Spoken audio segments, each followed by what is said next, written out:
guys, it's Lego-matic 9, and today I'm doing a custom figure review.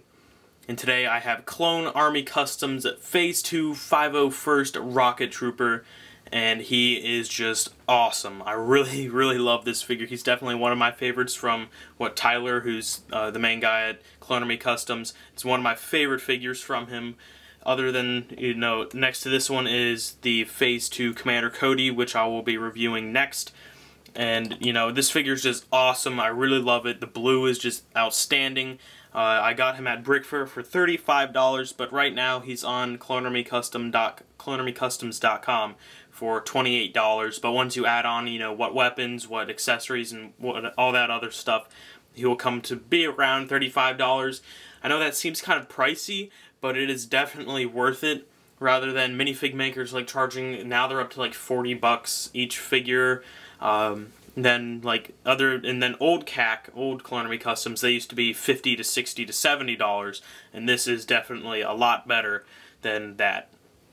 So let's jump right into the close-up of this figure. Alright, so there is a lot of detail into this figure, which I really want to cover with you guys. I know in my Echo review, that was 10 minutes long. I don't think I covered everything in that, so hopefully this video will be less than 10 minutes. I'm hoping that it will be, but we'll see.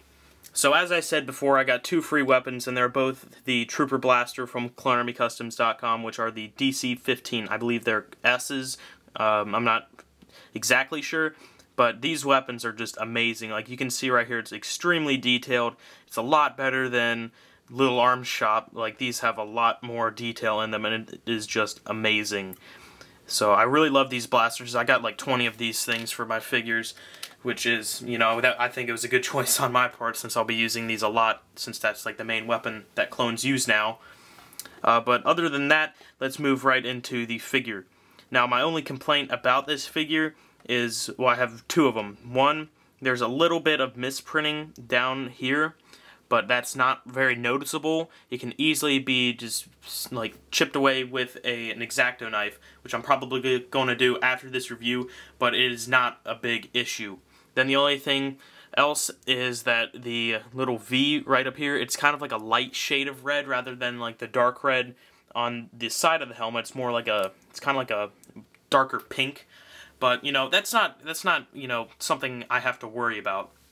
It's fine the way it looks. It's not very noticeable, but if you take a huge look at it, or a close look at it, it's definitely noticeable that way.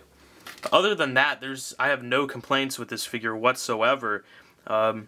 So on the legs, the thing I really like, oh sorry about that, on the legs, the thing I really like about it is that if I take them off, there is printing on the inside of the legs, and that just looks awesome. I really love how he did that. Sadly, there's no printing on the back of the legs, but that's not something you always look at on a figure. You're mainly looking at the front.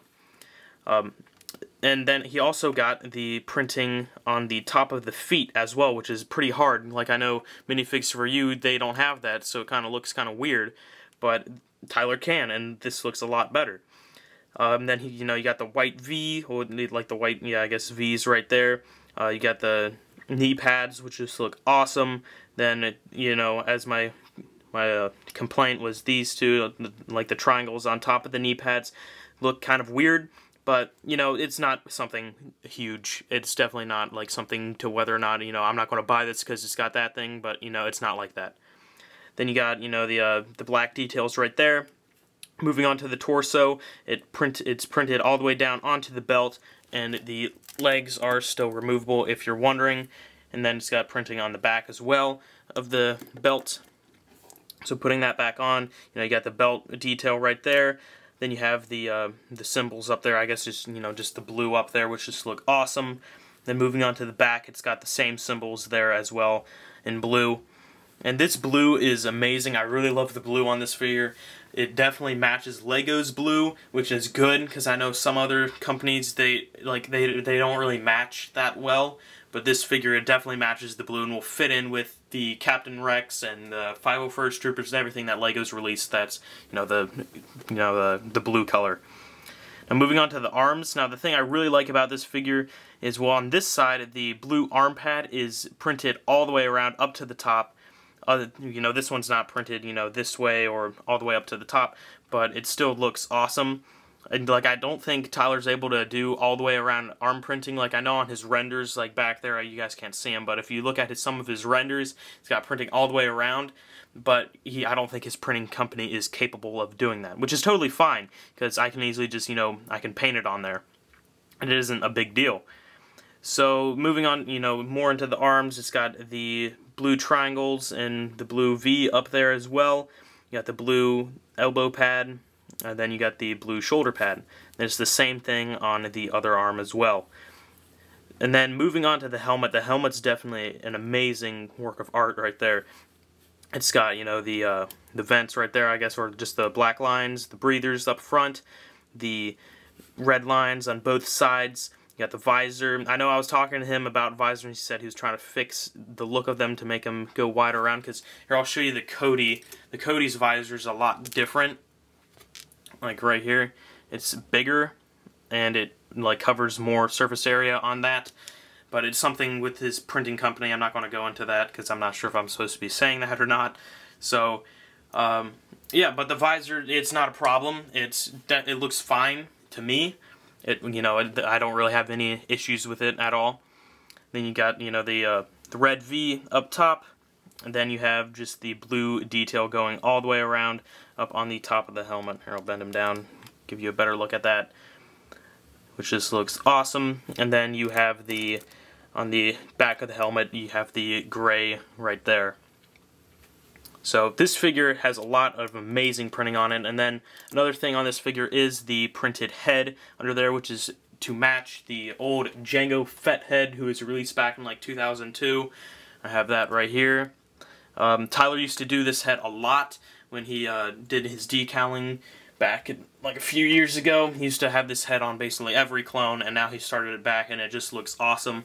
Even though it doesn't match like the standard clone trooper head, I don't really have one around here right now, but it still is pretty awesome, and you can definitely find other uses for it if you do not want this head. I'm probably going to keep this head on here mainly because I don't have any other clone heads, but it still is very awesome. So let's move into the conclusion for this video. Guys, so that's pretty much it for this video.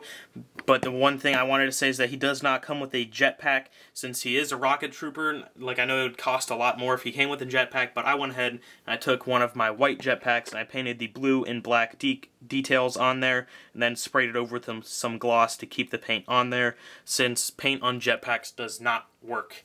It always just comes right off, so that's why I kind of avoid trying to paint jetpacks. So, he looks awesome with a jetpack. Even with the just plain white one, he looks awesome. But this one, I really like how this one came out. So there is Clone Army Customs 501st Jetpack Trooper. I really love this figure, and if you guys buy it on his website, it is just phenomenal. I really, really love this figure. It's just amazing. I really like Tyler's stuff right now. It is definitely a lot better with the pad printing. I don't think I mentioned that this is pad printed, which is basically just like Legos printing. Some people use digital printing, which I don't really like because it's raised and it doesn't really have that great of a quality, but pad printing is the way to go on this. It just looks awesome. Like here, I'll just take this Commander Wolf and I'll show you, that's how the printing looks, compared to the two, and I think Tyler's looks exactly the same. It's just awesome. I really love this figure. So again, 28 bucks on the website. Some of you may seem too expensive, but if you're like a true clone fan, you really love, this type of clone trooper, then go ahead. I'd recommend picking him up. He's got a ton of other clones out there for you to buy. He's got, 212th Wolfpack, 501st, Scuba Troopers, ARC Troopers, anything you basically want from the Clone Wars series and more.